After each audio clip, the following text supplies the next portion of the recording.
So mga kalods, mga ka-adventures Action TV, diri na putang dapita no. Ato ning butangan og extension wire ning dapita, extension outlet para lami kayo ang birada sa atong freezer mga kalods. So nag-back up day ko karon diri daylod sa ako ang manghod.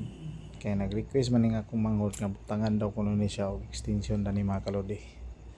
Kaya adunay moabot ng bagong freezer, so muna among gibuhat. Nag-site ko ani lods niya, kuha na day ko magamit o glansang mga kalods sa akong gihimo nga molding. Gibuhat na ko, nagpalit na lang ko no more nails. So kani nga idea mga kalods, ako po ni naawat tong naglan me dito sa Davao. So ako ning giplastar mga kalods diri, para giwi basta kay straight. Sa inyong pananaw madala na siya mga kalods. So kanilaging atong mata mga kalods pa nga mura og di na kay pakakita. So murag ato ning mata-matahon lang dapita mga kalods nga mo straight sa gamay. So muna no. So side kamay. Ayan. So diyan na gibuhian na nato mga kalods.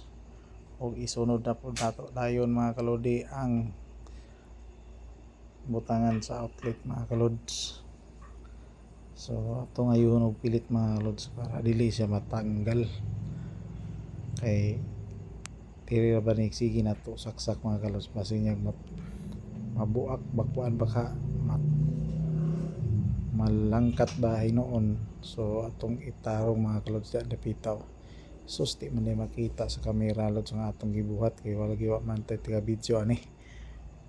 So muna kalods atong gitira diha. Ayan, makita ko na lang na lods. Ayan. So muna siya mga kalods. So tikan diha muna siya tikan diha pod mga kalods. So atong gibuhat diha ito giagi sa kisame. So muna na lods.